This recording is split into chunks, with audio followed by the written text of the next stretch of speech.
largest box of Quaker Oats. The Reed Murdoch building is coming up on our right-hand side, and it is a great example of Prairie School architecture, which is a style that we're known for here in the Midwest. This one was completed in 1913 by George Nimmons. Follows the Prairie School with its use of red brick. The geometric shapes and the ornamentation are meant to remind you of Native American artwork. This building is a little bit off-center. There are more bays of windows to the east of the clock tower than there are to the west. That's because 13 years after the building went up, the LaSalle Street Bridge that we're about to pass under went in. Instead of going around the building that was already here, they went right through it, had to rebuild the western portion of that building. 300 North LaSalle on our right is a relatively new addition to the riverfront in 2009. Very environmentally friendly. It was the first to pass the Green Permit program. They actually use river water to cool this building, and all of the glass you see on the facade maximizes the use of sunlight in the offices while minimizing the heat that enters the building.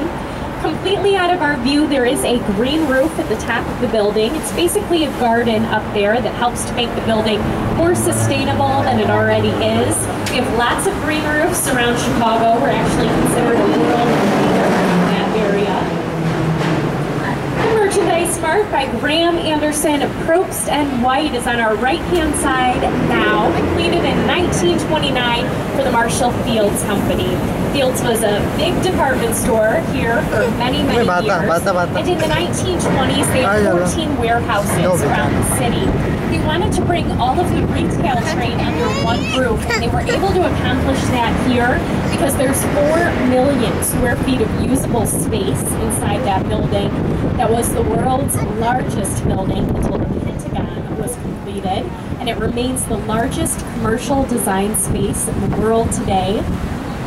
The timing was a little bit unfortunate for Fields. They couldn't afford the building during the Great Depression.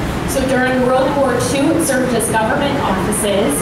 And in 1945, Joseph P. Kennedy of the famous political family purchased that building. He moved the furniture industry inside, and it was a wise decision. That's the primary purpose of the building to this day. All showroom space at the base of the building, and above that, lots of space for trade shows and conventions. An enclosed walkway connects Merchandise Mart to the Chicago Apparel Center, now home to the Sun-Times, one of our major papers here.